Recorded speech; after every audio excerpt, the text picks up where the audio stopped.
That's a lot of press. Congratulations. You bring them out. You really bring them out.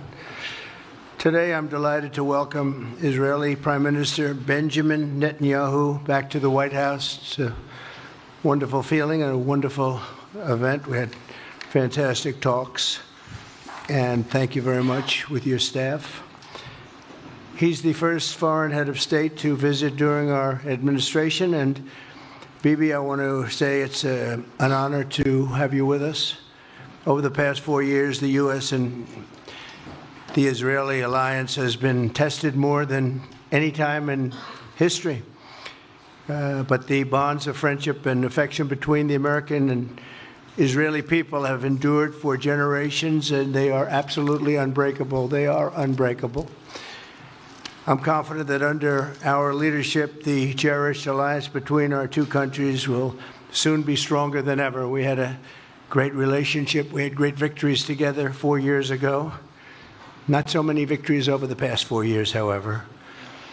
In my first term, Prime Minister and I forged a tremendously successful partnership that brought peace and stability to the Middle East like it hadn't seen in decades. Together, we defeated ISIS. We ended the disastrous Iran nuclear deal, one of the worst deals ever made, by the way, and imposed the toughest ever sanctions on the Iranian regime. We starved Hamas and Iran's other terrorist proxies, and we starved them like they had never seen before. Resources and support disappeared for them. I recognized Israel's capital, opened the American embassy in Jerusalem, and got it built, by the way. Built it too, just not only designated it, but got it built at a price that nobody's seen for 40 years. We got it built, it's beautiful, all Jerusalem stone, right from nearby, and it's something that's very special. And recognized Israeli sovereignty over the Golan Heights, something that they talked about for 70 years, and they weren't able to get it, and I got it. And with the historic Abraham Accord, something that was really an achievement that was, I think, going to become more and more important because we achieved the most significant Middle East peace agreements in half a century, but the Abraham Accords in particular, and I really believe that many countries will soon be joining this amazing peace and economic development transaction. It really is a big economic development transaction. I think we're going to have a lot of people signing up very quickly. Unfortunately, for 4 years, nobody signed up. Nobody did anything for 4 years except in the negative. Unfortunately, the weakness and incompetence of those years, those past 4 years, the grave damage around the globe that was done, including in the Middle East, grave damage all over the globe. The horrors of October 7th would never have happened if I were president. The Ukraine and Russia disaster would never have happened if I were president. Over the past 16 months, Israel has endured a sustained, aggressive, and murderous assault on every front, but they fought back bravely. You see that, and you know that. What we have witnessed is an all-out attack on the very existence of a Jewish state in the Jewish homeland. The Israelis have stood strong and united in the face of an enemy that is kidnapped, tortured, raped, and slaughtered innocent men, women, children, and even little babies. I want to salute the Israeli people for meeting this trial with courage and determination and unflinching resolve. They have been strong. In our meetings today, the Prime Minister and I focused on the future, discussing how we can work together to ensure Hamas is eliminated and ultimately restore peace to a very troubled region. It's been troubled, but what's happened in the last 4 years has not been good. I want to thank Prime Minister Netanyahu for working closely with my transition team, the Special Envoy Steve Witkoff, who's here somewhere. Steve? Stand up, Steve, please. What a job you've done. What a good job you've done. Proud of you. Done a fantastic job. National Security Advisor Mike Waltz. Thank you, Mike, for working so well with us. Thank you. We have, in addition, Marco Rubio, who is on the phone right now, listening to every single word that we say, and he's going to be great. And Pete, congratulations. And Scott, congratulations. I see you're here. And Caroline's been doing a great job. She's really probably talked about more than anybody here. She's done a fantastic job, and thank you very much, Caroline. We're proud of you. But we'll only be satisfied when all of these problems are solved, and we have the team to solve them, and that's going to happen. And it's going to happen, I think, very quickly. I also strongly believe that the Gaza Strip, which has been a symbol of death and destruction for so many decades, and so bad for the people anywhere near it, and especially those who live there, and frankly, who's been really very unlucky. It's been very unlucky. It's been an unlucky place for a long time. Being in its presence just has not been good, and it should not go through a process of rebuilding and occupation by the same people that have really stood there and fought for it and lived there and died there and lived a miserable existence there. Instead, we should go to other countries of interest with humanitarian hearts, and there are many of them that want to do this, and build various domains that will ultimately be occupied by the 1.8 million Palestinians living in Gaza, ending the death and destruction and, frankly, bad luck. This can be paid for by neighboring countries of great wealth. It could be 1, 2, 3, 4, 5, 7, 8, 12. It could be numerous sites, or it could be one large site. But the people will be able to live in comfort and peace, and we'll make sure something really spectacular is done. They're going to have peace. They're not going to be shot at and killed and destroyed like this civilization of wonderful people has had to endure. The only reason the Palestinians want to go back to Gaza is they have no alternative. It's right now a demolition site. This is just a demolition site. Virtually every building is down. They're living under fallen concrete that's very dangerous and very precarious. They instead can occupy all of a beautiful area with homes and safety, and they can live out their lives in peace and harmony instead of having to go back and do it again. The U.S. will take over the Gaza Strip, and we will do a job with it, too. We'll own it and be responsible for dismantling all of the dangerous unexploded bombs and other weapons on the site, level the site and get rid of the destroyed buildings, level it out, create an economic development that will supply unlimited numbers of jobs and housing for the people of the area. Do a real job, do something different. Just can't go back. If you go back, it's going to end up the same way it has for 100 years. I'm hopeful that this ceasefire could be the beginning of a larger and more enduring peace that will end the bloodshed and killing once and for all. With the same goal in mind, my administration has been moving quickly to restore trust in the alliance and rebuild American strength throughout the region. And we've really done that. We're a respected nation again. A lot's happened in the last couple of weeks. We are actually a very respected nation again. I ended the last administration's de facto arms embargo on over $1 billion in military assistance for Israel. And I'm also pleased to announce that this afternoon the United States withdrew from the anti-Semitic UN Human Rights Council and ended all of the support for the UN Relief and Works Agency, which funneled money to Hamas and which was very disloyal to humanity. Today, I also took action to restore a maximum pressure policy on the Iranian regime, and we will once again enforce the most aggressive possible sanctions, drive Iranian oil exports to zero, and diminish the regime's capacity to fund terror throughout the region and throughout the world. We had no threat when I left office. Iran was not able to sell oil. Nobody was buying oil because I said, don't buy it. If you buy it, you're not doing any business with the United States. And Hamas was not being funded. Hezbollah was not being funded. Nobody was being funded. There would never have been an October 7th. 2 weeks ago, I once again designated the Houthis as a terrorist organization. They're trying to destroy world shipping lanes, and that's not going to happen. And over the weekend, I ordered airstrikes against senior ISIS leaders hiding in the caves of Somalia and took them out. Here in America, we've begun the process of deporting foreign terrorists, jihadists, and Hamas sympathizers from our soil, just as we have people that are extremely evil, and we're sending them out of our country. They came from jails. They came from mental institutions and insane asylums, and they were dumped into our country. They're gang members.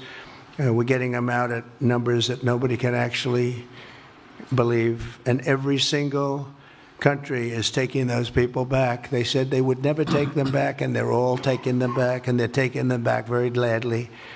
And I recently signed an executive order combating the vile wave of anti-Semitism that we've seen in the aftermath of the October 7th attacks. Together, America and Israel will renew the optimism that shined so brightly just 4 years ago. It was really a bright, beautiful light. We will restore calm and stability to the region and expand prosperity, opportunity, and hope to our nations and for all people of the Middle East, including the Arab and Muslim nations. Very important. We want the Arab and Muslim nations to have peace and have tranquility and have great lives. I'd like to now invite Prime Minister Netanyahu to say a few words, and we'll take some questions afterwards. Thank you very much. Thank you, Mr. President. I'm honored that you invited me to be the first foreign leader to visit the White House in your second term. This is a testament to your friendship and support for the Jewish state and the Jewish people. I've said this before, I'll say it again. You are the greatest friend Israel has ever had in the White House.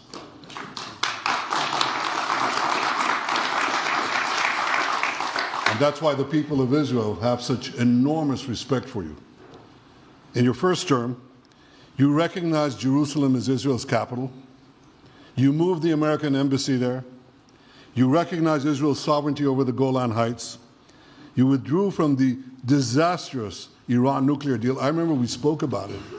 You said, this is the worst deal I've ever seen. I'm elected, I'm walking out of it. That's exactly what you did. And I think it speaks loudly for just common sense, just looking at things and seeing them as they are. And of course, you also brokered the groundbreaking Abraham Accords in which Israel made peace with 4 Arab states. We did this in 4 months. Nothing happened for a quarter of a century, but in 4 months, we were able, working together under your leadership, to have 4 historic peace accords. And now in the first days of your second term, you picked up right where you left off. Your leadership helped bring our hostages home, among them American citizens. You freed up munitions that have been withheld from Israel. They had been withheld from Israel in the midst of a 7-front war for our existence. And you just freed it. You ended unjust sanctions against law-abiding Israeli citizens. You boldly confronted the scourge of anti-Semitism. You stopped funding, as you just said, international organizations like UNRWA that support and fund terrorists. And today, you renewed the maximum pressure campaign against Iran. Ladies and gentlemen, all this in just 2 weeks.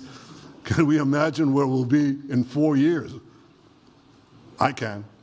I know you can, Mr. President. For our part, we in Israel have been pretty busy too. Since the horrendous October 7th attack, we've been fighting our common enemies and changing the face of the Middle East.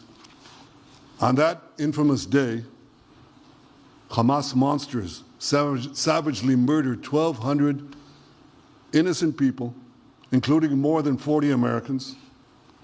They beheaded men, they raped women, they burnt babies alive, and they took 251 people hostage to the dungeons of Gaza. And after this worst attack on Jews since the Holocaust, Iran and its henchmen in the Middle East were absolutely ecstatic. Haniya praised the massacre. Sinwar said that Israel was finished. Nasrallah boasted that Israel was, here's what he said, as feeble as a spider's web. Well, Mr. President, Hania is gone, Sinwar is gone, Nasrallah is gone. We've devastated Hamas, we decimated Hezbollah, we destroyed Assad's remaining armaments, and we crippled Iran's air defenses. And in doing this, we've defeated some of America's worst enemies.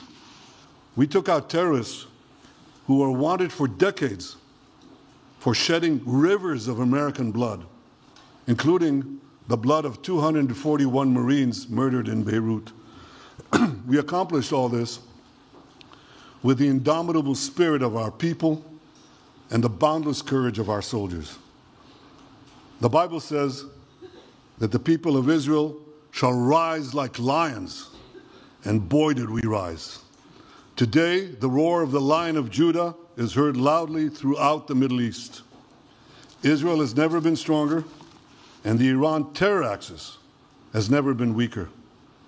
But as we discussed, Mr. President, to secure our future and bring peace to our region, we have to finish the job. In Gaza, Israel has 3 goals: destroy Hamas's military and governing capabilities, secure the release of all of our hostages, and ensure that Gaza never again poses a threat to Israel. I believe, Mr. President, that your willingness to puncture conventional thinking that has failed time and time and time again, your willingness to think outside the box with fresh ideas will help us achieve all these goals. And I've seen you do this many times. You cut to the chase. You see things others refuse to see. You say things others refuse to say. And after the jaws drop, people scratch their heads and they say, you know, he's right.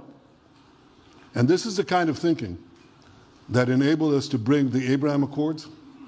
This is the kind of thinking that will reshape the Middle East and bring peace.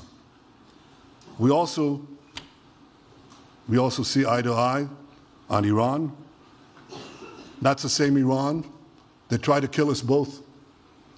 They tried to kill you, Mr. President. They tried through their proxies to kill me. And we're both committed to rolling back Iran's aggression in the region and ensuring that Iran never develops a nuclear weapon. Mr. President, ladies and gentlemen, Israel will end the war by winning the war. Israel's victory will be America's victory. We will not only win the war, working together, we will win the peace.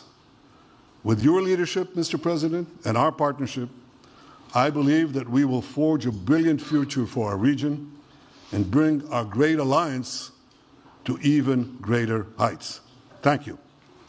Thank you very much, baby. Very nice. Thank you. And J.D. Vance, everybody. J.D., please, Vice President, stand up. He's been doing a good job. He's been working very hard on all things, but this in particular. We'll take some questions, please. Yes, ma'am. Go ahead, please. Go ahead. Yeah, go ahead. Mr. President, can a normalization deal with Saudi Arabia be achieved without the acknowledgement of a Palestinian state? That question for you too, Mr. Prime Minister. And Mr. President, given what you've said about Gaza, did the U.S. send troops to help secure the security vacuum? So Saudi Arabia is going to be very helpful, and they have been very helpful. They want peace in the Middle East. It's very simple. We know their leader and their leaders very well. They're wonderful people, and they want peace in the Middle East. As far as Gaza is concerned, we'll do what is necessary. If it's necessary, we'll do that. We're going to take over that peace, and we're going to develop it, create thousands and thousands of jobs, and it'll be something that the entire Middle East can be very proud of. But everybody feels that continuing the same process that's gone on forever, over and over again, and then it starts, and then the killing starts, and all of the other problems start, and you end up in the same place, and we don't want to see that happen. So by the United States, with its stability and strength, owning it, especially the strength that we're developing and developed over the last fairly short period of time. I would say really since the election. I think we'll be a keeper of something that is very, very strong, very powerful, and very, very good for the area, not just for Israel, for the entire Middle East. Very important. And we'll, again, have thousands of jobs, and there'll be jobs for everyone, not for a specific group of people, but for everybody. Okay, please. I think peace between Israel and Saudi Arabia is not only feasible, I think it's going to happen. I think if we had another half a year in your first term, it would have already happened. True. Many, many more, I agree, many more nations. I think you can't prejudge and pre-guess how we'll achieve it, but I'm committed to achieving it, and I know the President is committed to achieving it, and I think the Saudi leadership is interested to achieve it. So we'll give it a good shot, and I think we'll succeed. Yeah, please, go ahead. First of all, President Trump, did you hear from Prime Minister Netanyahu at your meeting guarantees that the ceasefire will hold, including phase 2? And Prime Minister Netanyahu working for you, why are you refusing to set up a national commission to investigate failures of the process? Well, I can't tell you whether or not the ceasefire will hold. We've done, I think, a very masterful job. We weren't helped very much by the Biden administration, I can tell you that. But we've gotten quite a few hostages out. We're going to get more out. But we're dealing with very complex people. And we are going to see whether or not it holds. We certainly want to have more come out. They've come out damaged in many ways, very damaged people. But they're going to get better, and they're going to be strong, and they're going to have a good life. And we hope to get as many as possible out. Whether or not it holds, I don't know. We hope it holds. We hope it holds.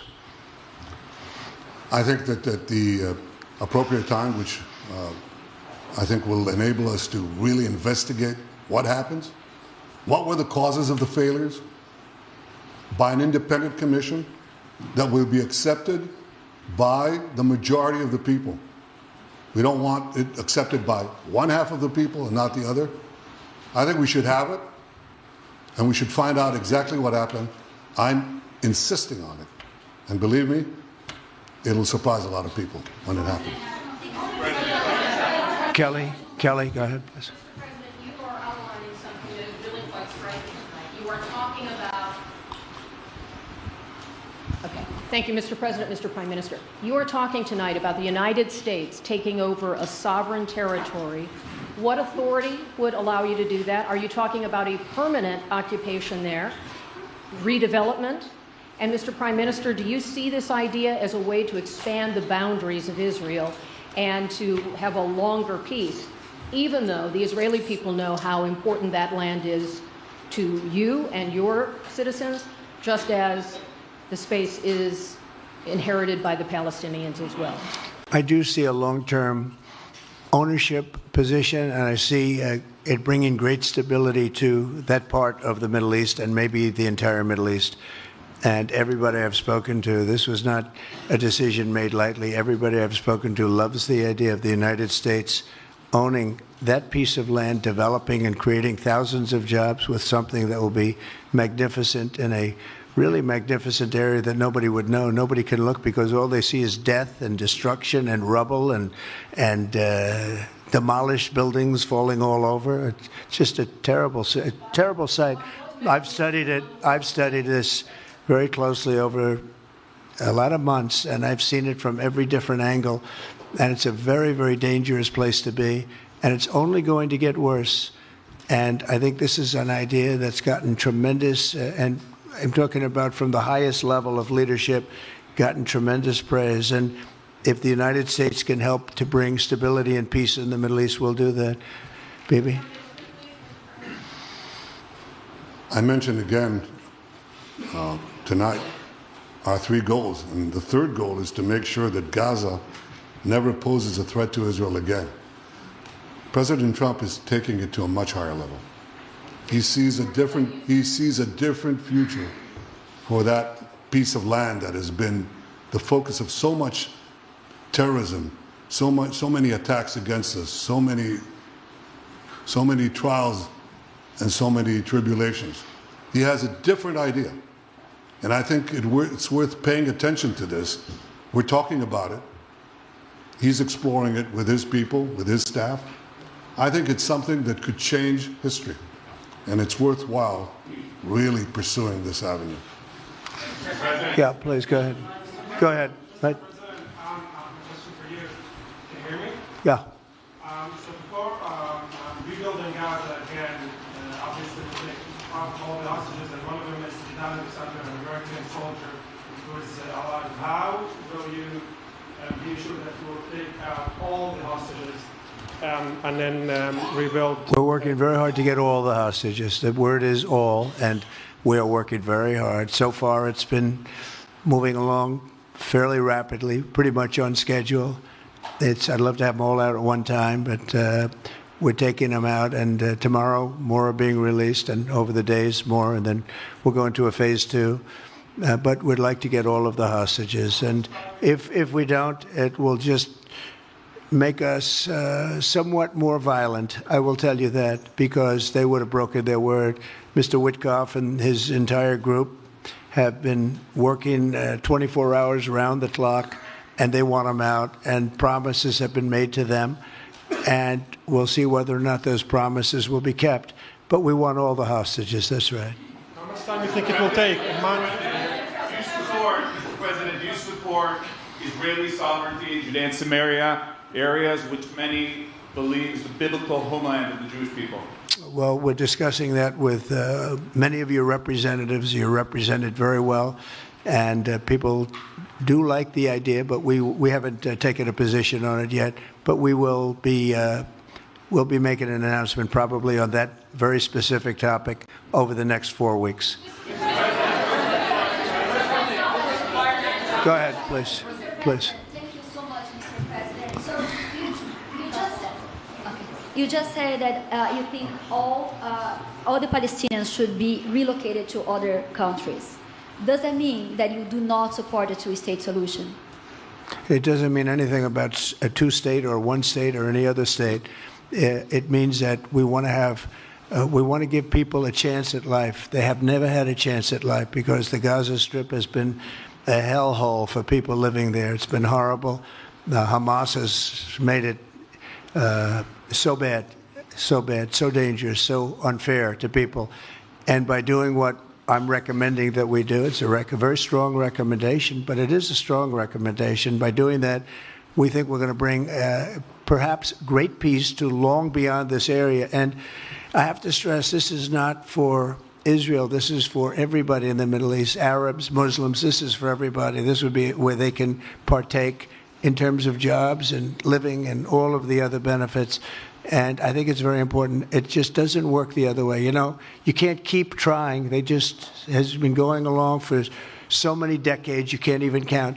You just can't keep doing. You have to learn from history. You can't keep doing the same mistake over and over again. Gaza is a hellhole right now. It was before the bombing started, frankly. And we're going to give people a chance to live in a beautiful community that's safe and secure.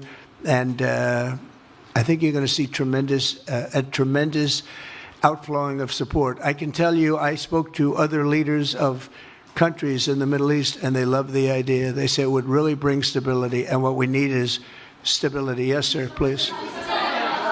Go ahead.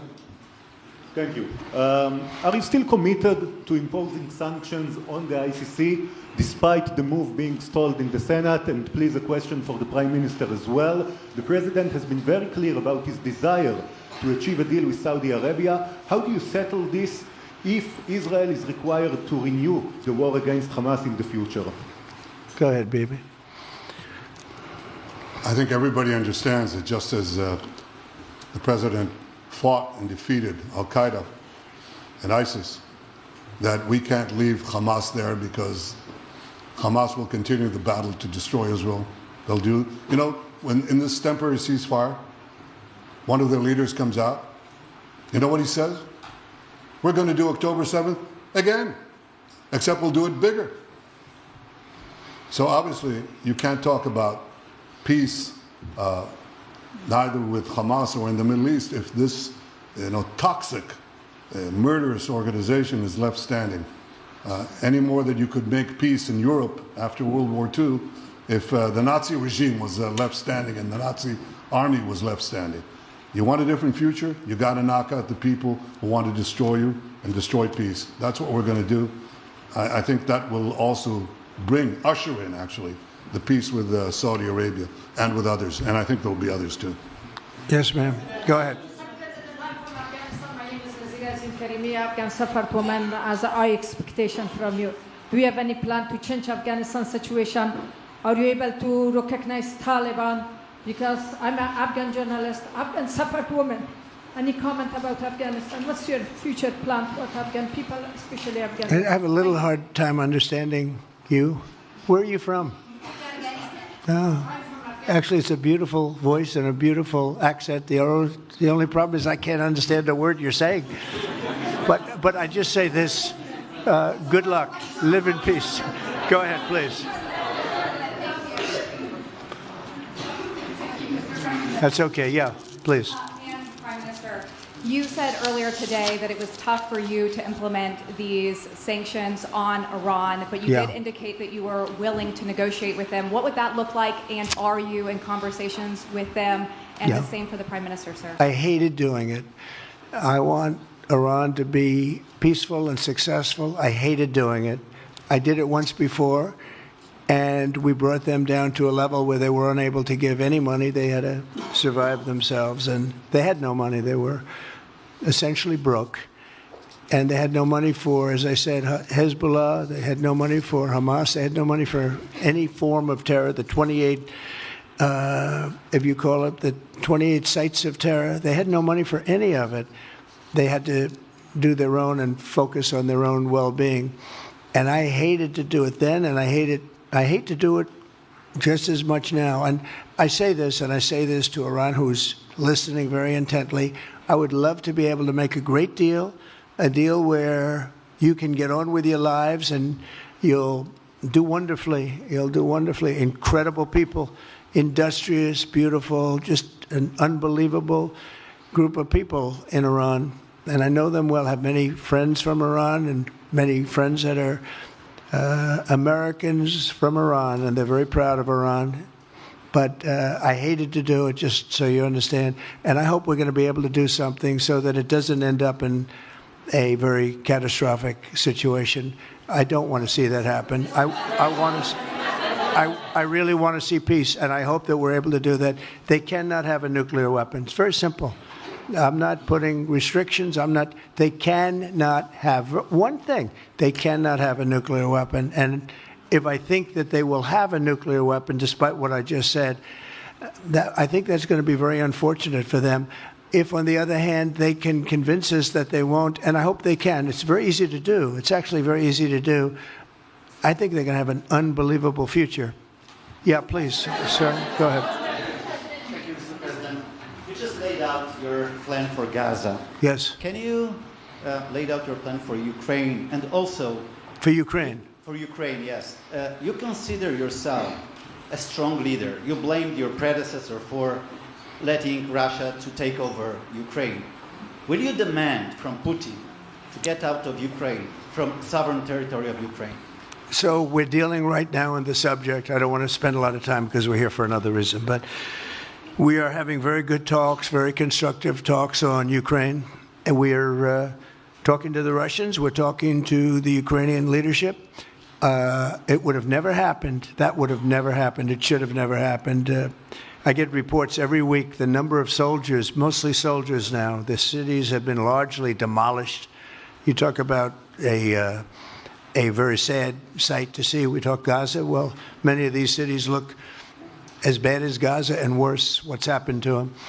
And I want to see that end. And I want to see it end for one simple reason, the life of young people being absolutely obliterated on both sides. You probably have 700,000 Ukrainian soldiers dead, 800,000, maybe more Russian soldiers dead.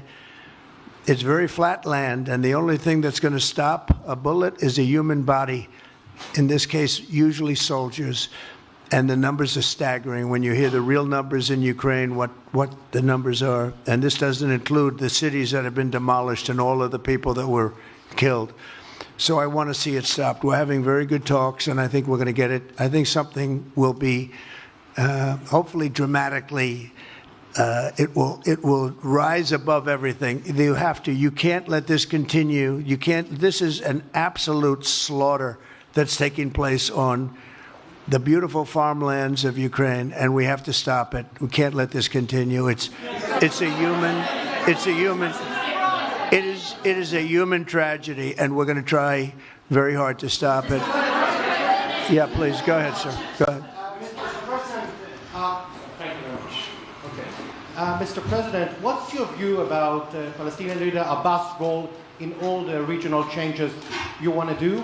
And a question for the Prime Minister, what's your view on President Trump wanting to reach a deal with Iran and not a much more active military stance towards him? Go ahead, baby. Go ahead. I think the president just said something that I think is the pivot of everything that we're talking about. He said Iran cannot have a nuclear weapon. And we fully agree with that. If this goal can be achieved by a maximum pressure campaign, so be it. But I think the most important thing is to focus on the goal, which the president just did, and I fully agree with him. Well, I said it, and he said it very well. It's a campaign of pressure to see if we can get something done. He doesn't want to do what some people think will automatically happen because they're very difficult people to deal with, as you know. But if we could solve this problem without warfare, without all of the things that you've been witnessing over the last number of years, it would be. I think it would be a tremendous thing. Go ahead, please. Do you have any plans to visit Israel soon? To visit where?